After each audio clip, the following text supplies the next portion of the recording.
ಸರ್ಕಾರಿ ನೌಕರರಿಗೆ ಆಗಸ್ಟ್ನಿಂದ ಸಿಗಲಿದೆ ಬಂಪರ್ ಸಂಬಳ. ಯಾರಿಗೆ ಎಷ್ಟು ಹೆಚ್ಚಳವಾಗಲಿದೆ ಎಂಬ ಸಂಪೂರ್ಣ ಮಾಹಿತಿ. ಕೊನೆಗೂ ಕರ್ನಾಟಕ ರಾಜ್ಯ ಸರ್ಕಾರಿ ನೌಕರರ ಬಹುದೊಡ್ಡ ಬೇಡಿಕೆಯಾಗಿದ್ದ 7ನೇ ವೇತನ ಆಯೋಗ ವರದಿಯ ಶಿಫಾರಸುಗಳನ್ನು ಜಾರಿಗೊಳಿಸಲು ಸರ್ಕಾರ ಮುಂದಾಗಿದೆ. ಸಿಎಂ ಸಿದ್ದರಾಮಯ್ಯ ನೇತೃತ್ವದಲ್ಲಿ ನಡೆದ ಸಚಿವ ಸಂಪುಟ ಸಭೆಯಲ್ಲಿ ಈ ಬಗ್ಗೆ ಮಹತ್ವದ ತೀರ್ಮಾನ ತೆಗೆದುಕೊಳ್ಳಲಾಗಿದ್ದು, ಇದೇ ಆಗಸ್ಟ್ 1ರಿಂದಲೇ ಸರ್ಕಾರಿ ನೌಕರರಿಗೆ ಪರಿಷ್ಕೃತ ವೇತನ ಜಾರಿಗೆ ಬರಲಿದೆ. ಗಮನಾರ್ಹವೆಂದರೆ 7ನೇ ವೇತನ ಆಯೋಗದ ವರದಿಯಲ್ಲಿ ಏಪ್ರಿಲ್ 1, 2024ರಿಂದ ಪೂರ್ವಾನ್ವಯವಾಗಿ ಹಣಕಾಸು ಸೌಲಭ್ಯಗಳನ್ನು ನೀಡಬೇಕೆಂದು ಶಿಫಾರಸು ಮಾಡಲಾಗಿತ್ತು. ಆದರೆ ಇದೀಗ ಬರಲಿರುವ ಆಗಸ್ಟ್ 1ರಿಂದ ಹೊಸ ವೇತನ ನೀಡಲು ಸಂಪುಟ ಒಪ್ಪಿಗೆ ನೀಡಿದೆ.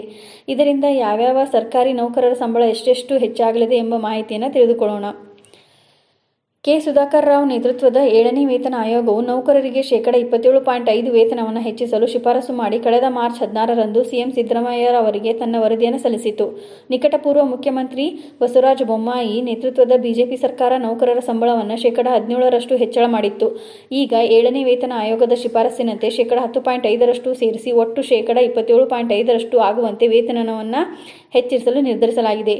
ಸಿ ಮತ್ತು ಡಿ ದರ್ಜೆ ನೌಕರರ ವೇತನ ವಿವರ. ಎ ವಲಯದ ಸಿ ಮತ್ತು ಡಿ ದರ್ಜೆ ನೌಕರರಿಗೆ 2022ರ ಜುಲೈ 1ರಂದು ಮೂಲ ವೇತನ 17,000 ರು ಇದ್ದರೆ, ತುಟ್ಟಿ ಭತ್ಯೆ ಶೇಕಡಾ 31 ಹಾಗೂ ಶೇಕಡಾ 27.50 ಫಿಟ್ಮೆಂಟ್ ಸೇರಿ ಒಟ್ಟು 26,945 ಸಿಗುತ್ತಿತ್ತು. ಇದೀಗ 2024ರ ನೂತನ ವೇತನ ಶ್ರೇಣಿಯಲ್ಲಿ 27,000 ರೂಪಾಯಿ ಮೂಲ ವೇತನವಿದ್ದರೆ, ಅಂದಾಜು ತುಟ್ಟಿ ಭತ್ಯೆ ಶೇಕಡಾ 8.5, ಮನೆ ಬಾಡಿಗೆ ಭತ್ಯೆ ಶೇಕಡಾ 20, ವೈದ್ಯಕೀಯ 500, ನಗರ ಪರಿಹಾರ ಭತ್ಯೆ 750 ರು ಸೇರಿ ಒಟ್ಟು 35,945 ರೂಪಾಯಿ ಸಿಗಲಿದೆ. ಈ ಹಿಂದಿನ 6ನೇ ವೇತನ ಆಯೋಗದಲ್ಲಿ ಒಟ್ಟು 29,005 ರೂಪಾಯಿ ಸಿಗುತ್ತಿತ್ತು. ಇದೀಗ 7ನೇ ವೇತನ ಆಯೋಗದ ಶಿಫಾರಸಿನಂತೆ ಪರಿಷ್ಕೃತ ವೇತನದಲ್ಲಿ 6,940 ರೂಪಾಯಿ ಹೆಚ್ಚಳವಾಗಲಿದೆ. ಎ ಮತ್ತು ಬಿ ದರ್ಜೆ ನೌಕರರ ವೇತನ ವಿವರ. ಎ ವಲಯದ ಎ ಮತ್ತು ಬಿ ದರ್ಜೆ ನೌಕರರಿಗೆ 2022ರ ಜುಲೈ 1ರಂದು 17,000 ರೂಪಾಯಿ ವೇತನ ಇದ್ದರೆ, ಶೇಕಡಾ 3.1 ತುಟ್ಟಿ ಭತ್ಯೆ, ಫಿಟ್ಮೆಂಟ್ ಶೇಕಡಾ 27.50 ಸೇರಿ ಒಟ್ಟು 26,945 ರು ವೇತನ ಸಿಗುತ್ತಿತ್ತು. ಇದೀಗ 2024ರ ನೂತನ ವೇತನ ಶ್ರೇಣಿಯಲ್ಲಿ 27,000 ರೂಪಾಯಿ ಮೂಲ ವೇತನವಿದ್ದರೆ, ತುಟ್ಟಿ ಭತ್ಯೆ ಶೇಕಡಾ 8.5, ಮನೆ ಬಾಡಿಗೆ ಭತ್ಯೆ ಶೇಕಡಾ 20, ನಗರ ಪರಿಹಾರ ಭತ್ಯೆ 900 ಸೇರಿ ಒಟ್ಟು 35,595 ವೇತನ ಸಿಗಲಿದೆ. ಈ ದರ್ಜೆ ನೌಕರರಿಗೆ 6ನೇ ವೇತನ ಆಯೋಗದ ಅವಧಿಯಲ್ಲಿ 27,545 ರೂಪಾಯಿ ವೇತನ ಸಿಗುತ್ತಿತ್ತು.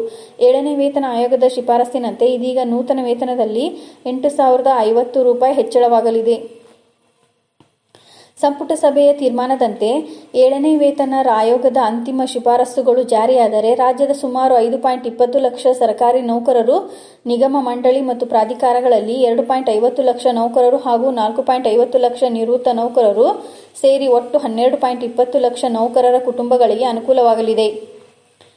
7ನೇ ವೇತನ ಆಯೋಗ ವರದಿ ಶಿಫಾರಸಿನ ಬಳಿಕ ಯಾವ್ಯಾವ ದರ್ಜೆ ನೌಕರರಿಗೆ ಎಷ್ಟೆಷ್ಟು ಮೂಲ ವೇತನ, ತುಟ್ಟಿ ಭತ್ಯೆ, ಮನೆ ಬಾಡಿಗೆ ಭತ್ಯೆ, ವೈದ್ಯಕೀಯ ಹಾಗೂ ನಗರ ಪರಿಹಾರ ಭತ್ಯೆ ಸೇರಿ ಏರಿಕೆಯಾದ ಒಟ್ಟು ಮೊತ್ತದ ವಿವರಗಳನ್ನು ಈ PDF ಮೂಲಕ ತಿಳಿದುಕೊಳ್ಳಿ. ಇದೇ ರೀತಿ ಮಾಹಿತಿಗಾಗಿ ನಮ್ಮ ಚಾನಲನ್ನು ಸಬ್ಸ್ಕ್ರೈಬ್ ಆಗಿ ಮತ್ತು ಶೇರ್ ಮಾಡಿ.